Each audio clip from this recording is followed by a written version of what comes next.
Buenas tardes. Yo, después de escuchar al elenco de esta mesa y a la sabiduría que demuestra, a mí me gustaría saber qué hago yo aquí. Yo casi me siento como, permítame el símil taurino, como un sobrero. Ya saben, ese toro que no pertenece a la ganadería principal, que va a ser objeto de la lidia y que sustituye por una serie de causas a uno de los toros principales, del cual nunca se espera absolutamente nada. Nada más que, por lo menos, que lo haga con un mínimo de dignidad. Con lo cual me voy a pasar los primeros minutos justificándome de lo que voy a decir o de lo que quiero contar. Debido a la premura de tiempo, lógicamente lo que voy a contar son esbozos, son pinceladas. La profundidad de lo que pueda decir la dejaremos para un futuro texto escrito, si existe, y para el aparato crítico que pueda estar incluido dentro de él. Pero no solo eso. Fíjese si es débil realmente lo que les voy a contar, que son mis opiniones personales. En modo alguno representan la postura oficial de la administración a la que pertenezco, Dios me libre, y en ningún momento tampoco es de una situación, una administración concreta, sino que son generalidades que pueden subir. Tengan desde el principio en cuenta que no todas las administraciones actúan igual, ni a todas las administraciones les suceden las mismas cosas que yo voy a intentar relatar. Además, les voy a hablar en teoría de pandemia, administración pública y transformación digital. Bueno, pandemia, yo no soy epidemiólogo, no pertenezco a la administración sanitaria, con lo cual solo le podría contar banalidades. De transformación digital tampoco mucho, porque puedo entender para qué sirve, pero no la puedo entender cómo funciona realmente, no soy tecnólogo, no soy informático.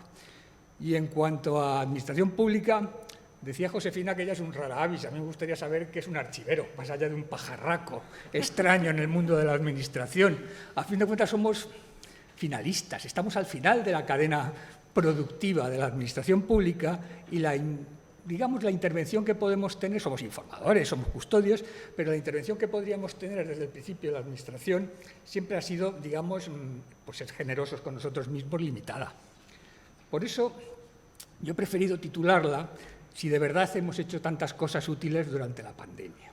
La administración pública, me refiero. Por supuesto que se han hecho cosas útiles, esto sería una exageración por mi parte, pero yo me refiero a la interrelación entre hombres y máquinas, a lo que se llama lo digital. Por supuesto, los sanitarios han hecho mucho, es decir, muchísimo, pero los cuerpos policiales, los bomberos, los militares, pero son todas cuestiones, hasta los transportistas, pero son todas cuestiones presenciales.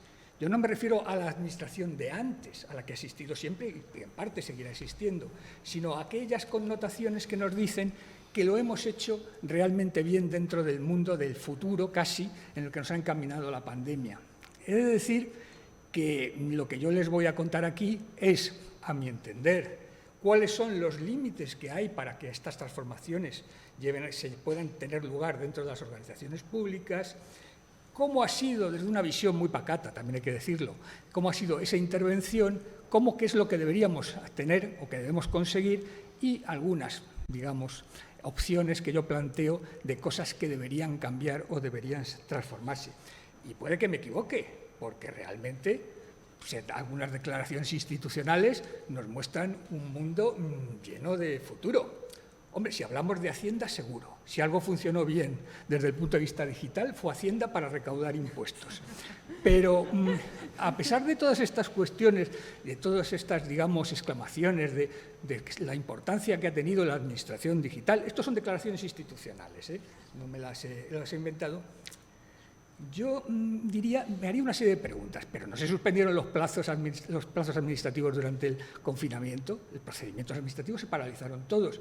Bueno, es que nos estábamos preparando para el futuro, para salir adelante y transformar estas cuestiones. Bien, puede ser una circunstancia, pero ¿por qué salieron tantas noticias, comentarios absurdos y tal, como si fuera un negacionismo, una especie de teorías sin sentido, que todos en el mismo momento nos acordamos de algunas de ellas y de algunos personajes que lo relataron, a los que se les dio cierta cancha dentro de los medios, incluso algunos médicos, entre otras cosas?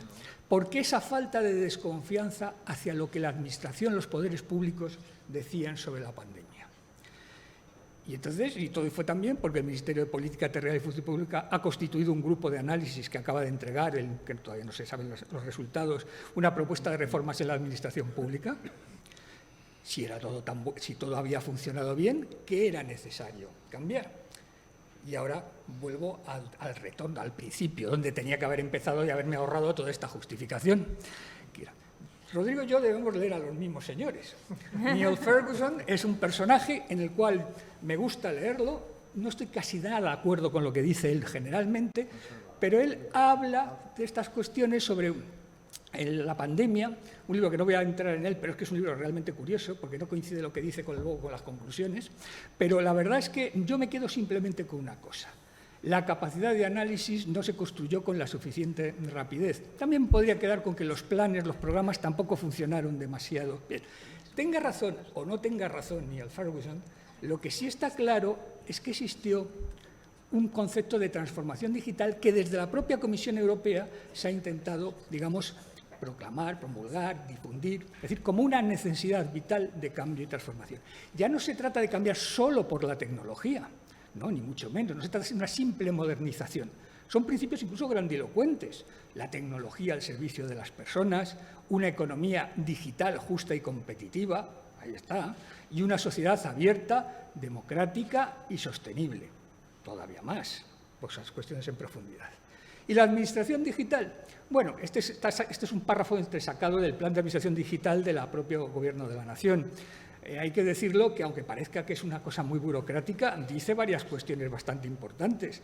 Primero, habla de iniciativas transversales que faciliten el despliegue de los servicios públicos. Un milagro, casi, si se consigue, como veremos. Aparte de eficiencia, seguros, fáciles de accesar. Y otra cuestión que se le había olvidado a los propios poderes públicos, que las tecnologías, los ciudadanos no solo tienen que aprender a lo mejor las tecnologías, sino a lo mejor las tecnologías tienen que ser tan asequibles y fáciles para que los ciudadanos lo puedan utilizar sin ningún tipo de impedimento, no solo por cuestión económica, sino también por una cuestión pura y neta de formación social también. Esto a lo mejor es más sencillo si lo explico así de una forma muy pedestre, que hay una serie de agentes que intervienen en la transformación digital solo del sector público. En primer lugar, nos podemos hacer una serie de preguntas muy breves. ¿Dónde? Pues, lógicamente, una organización, en una administración pública. Una administración pública, como saben ustedes, tiene sus propios recursos, sus propios medios y sus propias normas. Es decir, que son las que la impelen a funcionar de una forma y a abarcar una serie de objetivos específicos. ¿Cómo? A través de las tecnologías. ¿Quién? El personal del sector público, pero no me refiero solo a los funcionarios y a los empleados públicos. Rodrigo ya lo ha dicho, el liderazgo es básico y fundamental. El liderazgo político no solo es necesario, es que es imprescindible. Sin él es imposible hacer todas estas cuestiones. ¿Para quién? Para la ciudadanía, por supuesto, para las personas a las que nosotros damos esas prestaciones y esos servicios públicos. Hablaremos luego un poquito más sobre estos 4 agentes. Claro, el papel lo aguanta todo. En el papel podemos decir lo que queramos, podemos señalar grandes objetivos, grandes fines y alcanzar grandes cotas, digamos, y de despegue de todas estas cuestiones. Pero realmente el problema es que esos 4 agentes de los que hemos hablado antes están impelidos por una serie de condicionamientos que llevan integrándose a la administración pública desde su origen en esta administración weberiana. De tal forma que el primero es la propia cultura de la organización. Todos estamos de acuerdo que la relación con la administración es por obligación o por necesidad. No conozco a mucha gente que vaya a pasarse por una administración, por una organización, por una consejería, a ver qué le ofrecen hoy ese día. El proactivismo no existe por parte apenas en la administración pública, porque la administración pública es el sujeto pasivo, el que va a ser, en un momento determinado, se le va a pedir solicitar una cuestión determinada. Como la mayor parte de las cosas que hace la administración dirigidas a las personas son de este tipo, es decir, es una organización preferentemente gestora y no demasiado planificadora. Y además esto hace que se interrelacionen entre ellas, las administraciones con los ciudadanos, se interrelacionen con ellas a través de una cosa que se llama procedimiento administrativo, que está hecho casi a veces específicamente para que las personas no entiendan absolutamente nada y al que se les piden una serie de solicitudes, informes, prueba y tal, porque la prueba es un sistema muy garantista, lo intenta ser, a veces lo consigue y otras veces no, pero la carga de la prueba recae siempre sobre la ciudadanía, que es la que tiene que demostrar que tiene el derecho a esa prestación, sea la que sea. Además, es una administración muy jerarquizada. también tiene un sentido porque la Administración de las Relaciones Públicas, los que llevamos muchos años trabajando en ella, sabemos que en las administraciones en general se penaliza mucho más el error que se premia el acierto. Eso hace que las decisiones generalmente el funcionario le dé una patada hacia arriba y que las decida el que está encima. Si puede llegar a ser al presidente o al jefe del Estado, incluso les valdría en ese mismo momento. ¿Eso qué hace? Que muchas veces esas decisiones son lentas, son complejas y tal, y además muchas veces la Administración es incapaz de actuar de forma inmediata ante las emergencias, porque no es esa, como ha sido educada, entre comillas, como ha sido educada esta Administración. Y luego, finalmente, hay una cuestión que lo agrava todavía más, que es eso que tan bonito se dice de la sectorialización de la Administración. No se llama eso, se llama compartimentación y estanqueidad. La Administración tiene sus propias, cada sector, cada área tiene sus propios cuerpos especiales, sus propias normas específicas, que actúan además de una forma, es decir, digamos, hacia adentro. De tal manera que son muchas veces imposibles, pues son muy inflexibles para adaptarse a las nuevas situaciones, y ya lo de compartir recursos entre las distintas áreas de la misma Administración, ya de eso ni hablamos, claro. Bueno, y la consideración del empleo público. Bueno, nosotros tenemos, como servidores públicos, tenemos un alto concepto de nosotros, pero ¿lo tienen los demás? Lo que es cierto es que en la sociedad española ha habido un crecimiento exponencial del personal público. Yo no he dicho tanto solo de número, sino sobre todo a través de los diferentes estamentos, es decir, de intervención. Desde una intervención local, que ha aumentado sus competencias, una nueva administración, como es la regional, como son las autonómicas, y el Estado, que ha perdido, pero que a veces no parece que haya perdido tanto, y que también interviene de manera decisoria en muchas de las situaciones. Esto hace que el personal público, haya habido dos circunstancias a lo largo de estos 40 años. Primero, que hemos envejecido todos. Y al envejecernos todos, nos hemos hecho muy poco dúctiles. Ya por sí mismo el sistema funcionarial es muy poco dúctil. Es muy difícil cambiar y transformar los puestos y tal, o hacerlos asequibles a las nuevas situaciones que hay. Y hay otro agravante, que los tiempos cambian tan rápido que nuestra cualificación muchas veces deja bastante que desear ante estos cambios. En segundo lugar, hay otro tema, que es la politización de las organizaciones y la inexistencia de una carrera profesional. Me explico. Muchos de los puestos, digamos, dentro de la carrera profesional, los más importantes, están sometidos al régimen de libre designación. La libre designación puede suponer que se puede nombrar una persona excelente, muy cualificado, o un absoluto incompetente en momentos determinados. De tal manera que la absoluta incompetencia es la mejor forma de derribar una administración pública para siempre. Es decir, de tal manera se crea afinidad ideológica, pero hay una contraprestación a cambio, que los que no han podido ascender y que su carrera está estancada a lo largo del tiempo, porque ni hay productividad, ni hay una forma, ni siquiera en el puesto se puede uno incrementar, digamos, o de una forma progresar, es decir, se crea un gran desánimo entre los propios funcionarios. Los propios funcionarios, al cabo de un cierto número de años, pasado la euforia de haber aprobado, la euforia del servicio público, entran en una especie, muchos no todos, una especie de marasmo, de falta de, digamos, de interrelación con su profesión y lo que están haciendo. Esta cuestión de la politización también tiene cierta incidencia en determinados intereses de las, digamos, élites funcionariales, que son los grupos, sobre todo A1 hoy en día, es decir, que son los grandes grupos corporativos. Ustedes dirán, bueno, no tanto, bueno, pues díganme ustedes dónde acaban los abogados del Estado, generalmente en España, o de ministros, secretarios de Estado, consejeros o viceconsejeros. Hay un trasvase porque la ley, la LOFAGE, precisamente, casi impide que nadie que no sea funcionario pueda ser un director general, por ejemplo, en la Administración General del Estado. Eso hace que se creen intereses ideológicos, lógicamente. Y eso influye luego que a través de las políticas del partido que está en el poder, la falta de cooperación y la falta de cambios de interoperabilidad entre las distintas administraciones, que cuesta romperlas mucho. Yo les pongo un ejemplo. Hace poco se han reunido 8 presidentes de comunidades autónomas que en un ambiente distendido han llegado a una serie de acuerdos debido a la financiación. Y todos decían que era un ejemplo, que claro, que ellos no tenían, que aunque eran ideológicamente diferentes, se habían puesto de acuerdo. Pero hombre, si es que eso es lo que tendría que ser. Lo habitual es cuando son cuestiones que nos atañen a todos, que están fuera y que deberían estar fuera de la lucha partidista. Esto crea una falta de intercambio de información, y esto debe decirles que se llama, en vez de la gobernanza de los datos, el de gobierno de los datos. Añádanle los aromas de la corrupción que nos han ilustrado durante todos estos últimos años para que en el fondo la ciudadanía considere que esa confusión que hay entre clase política y empleo público, que las administraciones públicas son unas guaridas de vagos y de maleantes. Que no significa que sean vagos ni sean maleantes la mayor parte de las personas que están en la administración pública. Otra cuestión es el humanismo tecnológico, el Homo Deus. De repente nos hemos encontrado con la inevitabilidad de la tecnología, los mitos de la tecnología. Con la tecnología íbamos a ser una sociedad mucho más libre, íbamos a ser más democrática, la administración más transparente. Bueno, y ya lo del acceso universal a la información. Y esto ha sido una cantinela que dura muchos años. Lo que a mí me gustaría saber es que esto mismo que digo aquí, la tecnología sirve para un gobierno autoritario o dictatorial que para uno democrático. Es decir, la tecnología es un medio y la tecnología, realmente quien marca las pautas sobre cómo debe ser utilizado son los gobiernos. Y ya me dirán ustedes de estos parámetros que le aplicamos a China, por ejemplo, en esta cuestión. Es decir, que hay que empezar a evitar esa especie de dinámica del poder absoluto de la tecnología. Y la última agente es la ciudadanía desigual. Y la quiero llamar desigual porque tenemos una tendencia todos a hablar como si los ciudadanos, las personas, fueran todas las mismas, tuvieran los mismos deseos, las mismas inclinaciones, vivieran en las mismas situaciones, en las mismas circunstancias. Por mucho, es decir, yo hay una de las cosas que siempre digo, que es que a veces el gobierno cree que la población española vive toda en el Paseo de la Castellana y que toda se comporta exactamente igual. Mire, hay una discriminación por falta de conocimientos y de formación.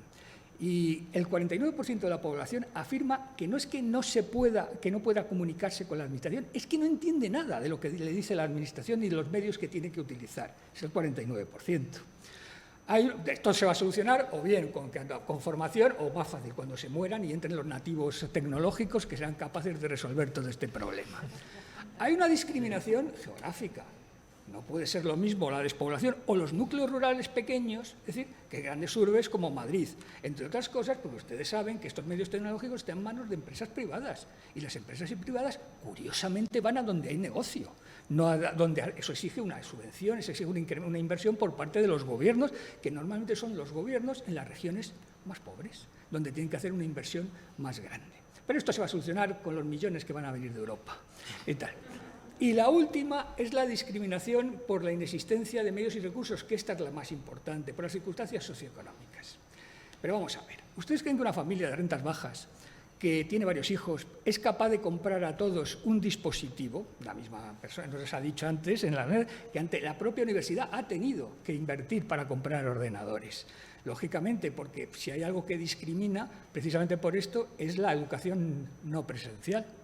Y es decir, pero esto se podría solucionar de alguna forma. Pero en segundo lugar, Internet.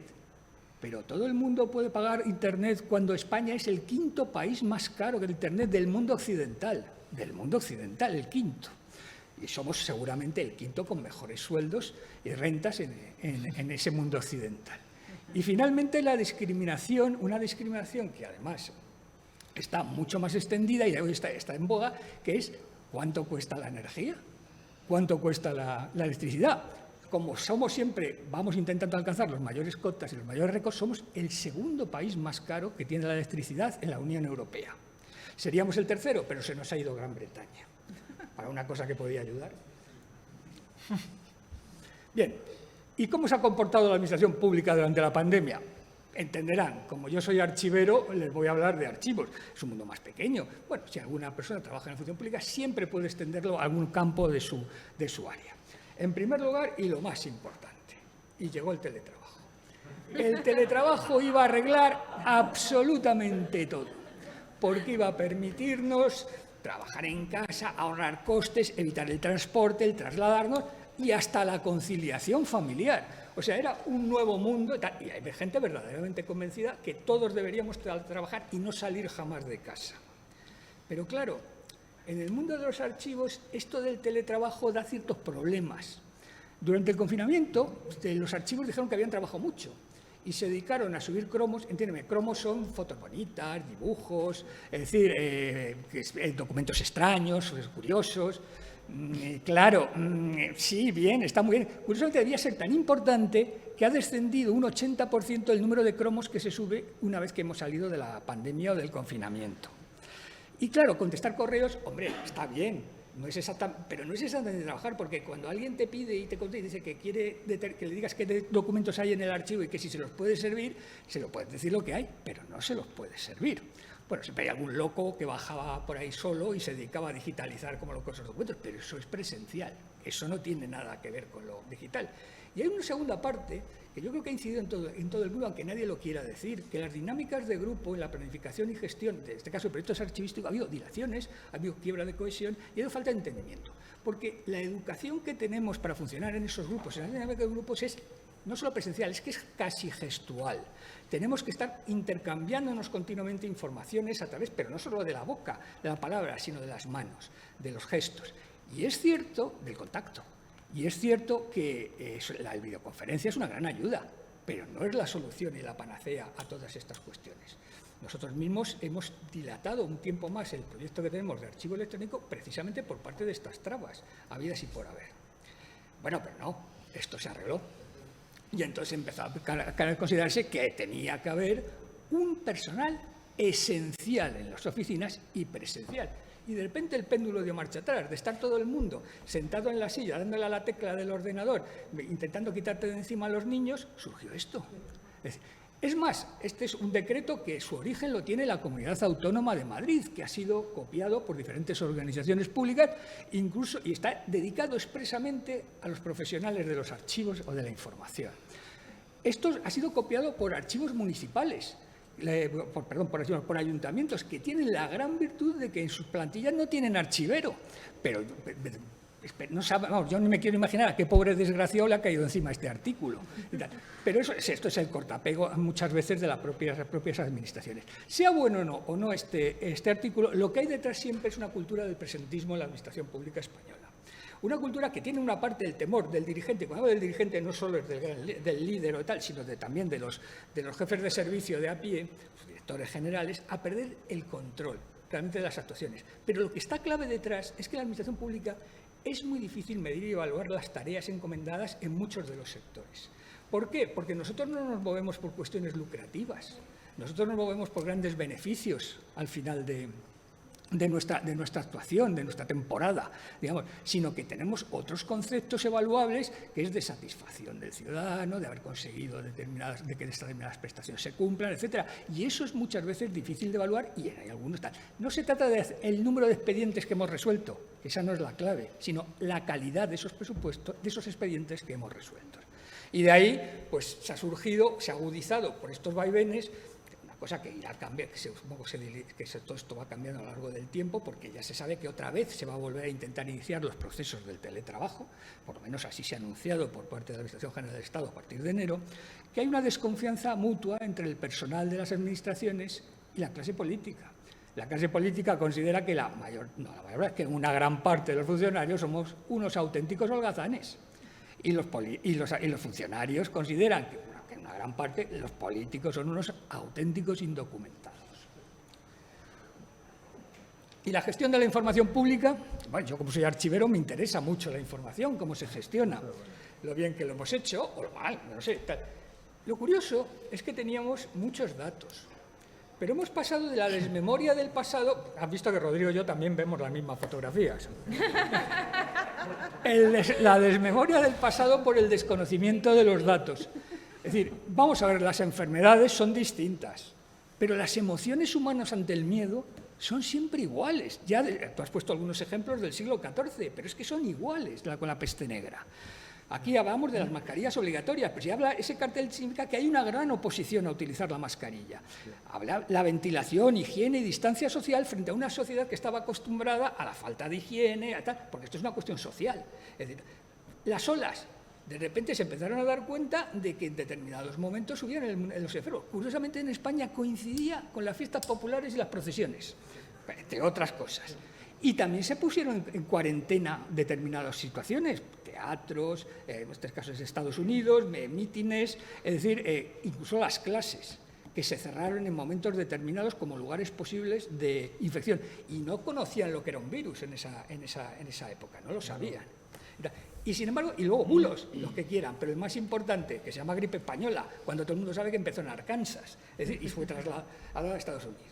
O sea que ya existía todo, más o menos, en esas circunstancias. Y hemos pasado al contrario. Tenemos una desinformación, pero por exceso y mala calidad de los mismos datos. Porque los datos públicos que querían los poderes, lógicamente los datos eran todos de calidad, muy estructurados, actualizados, inmediatos. ¿Y qué se consiguió? Por lo que había, que no eran ni de calidad, ni estructurados, ni estaban actualizados, inmediatos. Tienen ustedes el ejemplo de lo que pasó al principio con las comunidades autónomas. Pero si ustedes recogen las noticias, por ejemplo, en Estados Unidos de los diferentes estados, eso sí que fue un auténtico galimatías. Vamos, era imposible tener una idea. Había un doctor que se llamaba, que era nuestro Simón, que se llamaba el doctor Fauci, es decir, que tenía cara de desesperación porque siempre que le preguntaban por datos, no tenemos ni idea, porque nos llevaban de una forma distinta continuamente. ¿Qué sucedió? Pues que se tomaron decisiones, algunas controvertidas, a otras erróneas y algunas absolutamente inútiles, que todos los podemos tener en la mente. ¿Y qué consecuencias tuvo? Pues nuestras teorías conspirativas, negacionistas, realidad inventada, falsos argumentos, opiniones sin fundamento, que todos las sabemos. Pero hubo que tomar decisiones, lógicamente. La toma de decisiones era necesaria e imprescindible en ese momento.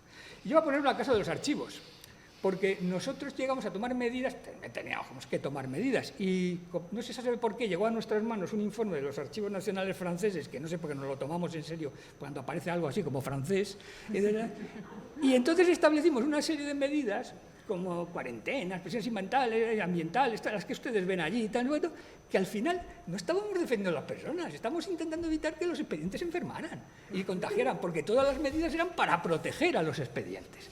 Y lo hicimos todos, absolutamente todos. Bien, hay que transformarse en una administración inteligente. Y una administración inteligente es una administración diferente en su relación con las personas. Pero ya no se trata de que hablemos de transversalidad, innovación, que sea digital, proactiva, profesional o gestora del conocimiento, sino ya incluso principios y valores éticos. Una administración equitativa y una administración veraz, como una clave fundamental para alcanzar una administración realmente empática con sus propios ciudadanos. Un nuevo servidor público, por supuesto. Y aquí tiene que cambiar muchas cosas. Hay que transformar los puestos de trabajo que están en las relaciones de verdad y hay que adaptarlos a las nuevas situaciones. Y eso supone una modificación de nuestras propias actitudes. Los archiveros, tenemos que cambiar, el mundo digital nos está cambiando, la administración electrónica, la gestión de los datos, es decir, esas son cosas que nunca aprendimos y que ahora, pero es que además son necesarias para los nuevos puestos que entren dentro de esta administración. Una selección, por tanto, adecuada a las nuevas necesidades. Hombre, es muy importante el pergamino, pero no solo el pergamino, sobre todo cuando haces un archivo en el que no vas a ver un pergamino en tu vida, salvo que se lo robes al archivo histórico de al lado. Es decir, una formación en nuevos conocimientos, que son necesarios, es decir, continuamente, porque el mundo está cambiando muy rápido. Yo cuando entré hace ya muchísimos años en el cuerpo facultativo de archiveros del Estado, todo era lentísimo. Es decir, todo te valía lo mismo que había hecho alguien hacía 50 años, todo era como una cuestión hablada. Hoy no, hoy todo cambia. Un trabajo multidisciplinar. La administración, los funcionarios, los empleados públicos tienen que acostumbrarse a trabajar de una forma multidisciplinar porque no sabemos todos, cada uno de todo. Yo no puedo hacer un archivo electrónico sin tener en cuenta a los informáticos o a la Inspección General de Servicios. Es imposible. Pero es que los informáticos tampoco lo van a poder hacer si no cuentan con las funcionalidades nuestras. Y finalmente, promover el automatismo en la gestión e impulsar la creatividad. La tecnología es imprescindible, pero puede existir. Es un medio, no un fin en sí misma. Saber preservar la información, documentos y datos. Hay que evitar lo que está sucediendo ahora en la administración, que se ha convertido en lo digital se ha convertido en un salvaje oeste, en la cual entran expedientes y documentos que no se están gestionados, que no están relacionados y que se van a perder para siempre. Tenemos un montón de información que para la próxima pandemia no sabremos dónde está. Saber gestionar la información, inteligencia artificial y Big Data. Pero aquí yo ya voy muy revirado, porque como han visto casi me parece un milagro, el elefante se va a elevar hacia la Luna, llegar a la Luna a través de los planes de recuperación, transformación y resiliencia. Y aquí tienen todas las características que tienen la inteligencia artificial, o debe tener la inteligencia artificial. Pero yo creo que más que yo pediría alcanzar la Luna, porque si vamos a pedirla nos vamos a quedar exactamente igual. Pero hay un futuro allí, determinante. Una partida, aunque yo no creo que sea tan inteligente la inteligencia artificial. ¿Una partida que podemos ganar? Bueno, pues aquí estamos casi en principios ideológicos, o valores, si ustedes lo quieren saber. Potenciar lo público y priorizar a las personas. Hombre, yo creo que empieza a ser un poco, digamos, cansino el que hay que salvar primero entidades, objetos, como si fueran algo que tuvieran un valor añadido dentro de la sociedad. Hemos aprendido, o no, pero en teoría tendríamos que haber aprendido de toda la recesión económica de la gente que se ha quedado atrás. Y recordar que las recesiones económicas lo que traen es populismo. Acaban trayendo populismo a lo largo del tiempo. Hay que tener una información gestionada de forma ética, veraz, accesible y transparente. No basta tanto dato abierto que nadie entiende o que nadie es capaz de estructurar. Hay que crear un proceso de confianza con las personas, con la ciudadanía respecto a lo que hace la administración pública, y eso se hace siempre a través de una información cierta y real. Y una tecnología sin sesgos.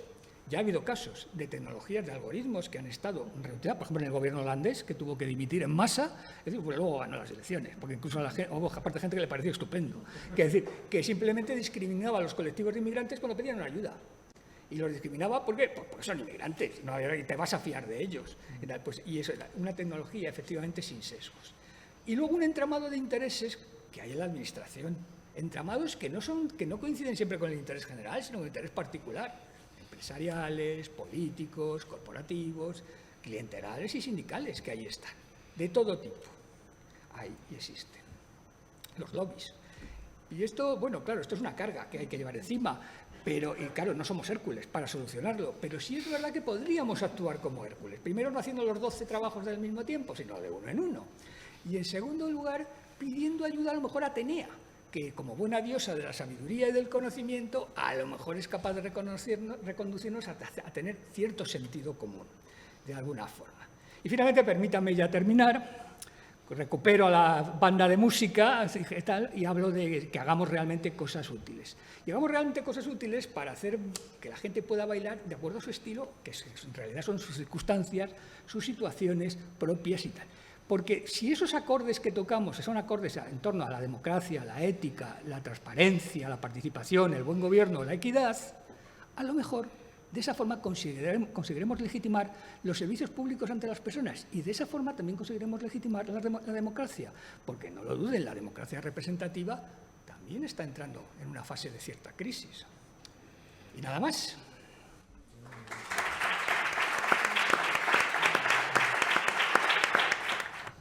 Hola, buenas tardes. No me resisto a intervenir porque, en fin, he aprendido muchísimo esta tarde oyéndoles a todos ustedes. Ayer no pude venir y al hilo de la intervención del primer ponente me han venido a la cabeza dos películas que quizás sitúen perfectamente esa continuidad del hombre ante la desgracia, la muerte, la enfermedad y la epidemia. Una de ellas, sin duda, es El séptimo sello, de Ingmar Bergman, cómo retrata todo ese... Y ya tirando del mismo director y aprovechando que estamos el 25 de noviembre, El manantial de la doncella. Ya si vemos esas dos películas seguidas, en fin, hacemos un panorama completo, ¿no? Y luego, respecto al último ponente, estaba, en fin, en éxtasis, por así decirlo, porque estaba oyendo enunciadas opiniones que no era capaz de verbalizar o de formalizar durante todos estos meses. O sea, esta administración digital en el fondo se está convirtiendo en una sofisticación del principio de máxima incompetencia administrativa, el principio de Peter. Bueno, es una exageración, pero voy a hacer un exceso escénico. Me van a perdonar, voy a soltar el micrófono y creo que lo van a entender muy bien. Y creo que van a estar de acuerdo con lo que digo. El carnet de identidad es la fuente de soberanía. Nosotros somos fuentes de soberanía que depositamos esa soberanía sobre técnicos que ejercen la administración. Por lo menos yo he sido educado así. Puede ser simplista, pero es un principio seguro para afrontar la incertidumbre. Es decir, no depende de que tengamos un móvil o de que tengamos un iPad. La ciudadanía es esto. Somos fuentes de soberanía y construimos el aparato que nos administra. Depositamos un poder, sea en la policía, sea en los servicios sanitarios, sea en cualquier ramo de la administración. En En ese sentido también hay que subrayar un sentido de policía jurídica, de intervención en las diferentes manifestaciones de la realidad, un sentido aristotélico integrado, que pasa por la sanidad, pasa por la seguridad pública y pasa por otras muchas manifestaciones.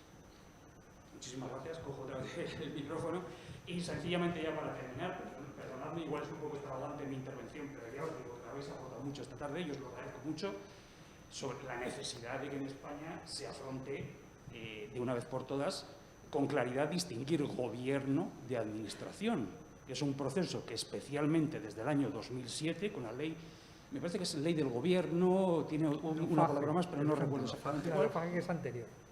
Bueno, pero en cualquier caso a partir de 2007 ya sí que hubo un proceso de, digamos, de difusión de ese concepto, poniéndolo de gobierno de España antes del ministerio correspondiente y tal. Es decir, distinguir, poner un límite claro entre lo que es el gobierno, que es el Consejo de Ministros, algunas comisiones interministeriales y como mucho, algún órgano dependiente del Ministerio de Presidencia, que eso nos permitiría comprender también muchas cosas, el Centro de Investigaciones Sociológicas, el Centro de Estudios Constitucionales, Patrimonio Nacional, etcétera, y luego ya lo que es administrar y proteger al ciudadano y permitir que se reproduzca y que no se muera y que le afecte menos el COVID, etcétera. Es, en fin, el cúmulo de ideas que me han propiciado y muchísimas gracias, insisto. A ver, si alguien de vosotros quiere intervenir, Luis. No es una pregunta, es una reflexión. No, es una reflexión, no. No podía permanecer callado, vamos, perdonadme. Muchas gracias. Yo creo que lo mío también es una reflexión. A lo que ha dicho Luis Martínez, que ha dicho que los políticos piensan que los funcionarios son unos holgazanes y los funcionarios piensan que los políticos son unos holgazanes. Bueno, simplificándolo. Mucho. Lo que nos tendríamos que plantear es qué es lo que piensan los ciudadanos y con esta... Ya lo he dicho también, vagos y Sí, maleantes. por eso es una reflexión. ¿Qué piensan los ciudadanos de la administración pública y si esta idea ha empeorado con lo del teletrabajo, si hablamos el mismo idioma que los ciudadanos y qué más que a lo mejor caminar hacia las tecnologías de la administración, quizá deberíamos de caminar hacia una humanización de la administración. Creo que tenemos que ser más cercanos, centrarnos en las personas y luego tengo otras reflexiones. Por ejemplo, la España despoblada, donde, por ejemplo, no llega lo que es el Internet, cómo se comunica con la administración, si tienen algún sitio donde puedan acudir de una forma cercana. ¿Y qué pasa con la información, por ejemplo, que se queda en los correos electrónicos, que muchas veces son informaciones muy relevantes? Quizá nos centramos en lo que son los expedientes que están conformados y esa información pues se queda ahí. Y ya está. De los correos te puedo contestar una cuestión. Los suecos lo pusieron. Los suecos tienen la obligación de las autoridades públicas de dejar los correos, lo recoge el Archivo Nacional de Suecia. Pero se dieron cuenta que es una cosa que ellos llaman el vacío del archivo, que es cuando los políticos se dieron cuenta que lo que ponían en el correo podría ser utilizado luego en su contra, dejaron de utilizar los correos públicos. Empezaron a utilizar los correos privados, entonces se dictaminó que también los correos privados dejaron de utilizar los correos privados. Los móviles, los WhatsApp, dejaron de utilizar. Y ahora ¿sabes cómo se comunican? Como las películas americanas, se van a los parques y entre ellos se hablan porque precisamente lo que no quieren es el problema de la reutilización de esa información. Porque, desafortunadamente, en Suecia o aquí, la información siempre se reutiliza en algún momento y en alguna circunstancia, y a veces incluso fuera de situación y de circunstancia. Y casos de esos hay continuamente en España y en cualquier otro país. Dale, y luego hablamos. Así que, Primero el público. Bueno, no, solamente yo lo que quiero decir va dirigido a Luis. Me conoces, yo soy, bueno, sabes que soy archivero en la Comunidad de Madrid y era una simple aclaración sobre la cuestión que mencionabas del decreto que regula el teletrabajo de los empleados públicos en la Comunidad de Madrid. Yo lo sé de manera directa, no me consta que ningún archivero en la Comunidad de Madrid se haya visto excluido de la opción a teletrabajar por este decreto. No sé cómo lo han aplicado en otras administraciones, si lo han copiado, como dices, y demás, pero en la Comunidad de Madrid se nos ha autorizado completamente, igual que al resto de los empleados, para hacerlo. Yo solo me he limitado a decir el origen. Y no he dicho Comunidad de Madrid, he hecho una administración madrileña, que es muy diferente. Hablo de... Bueno, creo que sabemos todos de qué estamos hablando. No sé, yo no he dicho Quiero decir nada de eso. que si atiendes al texto explícitamente del artículo en cuestión, pues se habla de personal que produce masivamente información no informatizable, perdón. No, dice informatizada. Nosotros recibimos los documentos, pero no somos los que los tenemos que informar. O sea, no, a ver cómo te lo diría yo, que no somos los productores de esos datos, sino que somos los custodios y los organizadores y demás. Que no, no se nos ha limitado por eso, porque yo creo que hay que interpretar en ese sentido ese artículo, simplemente era eso. Pues enhorabuena.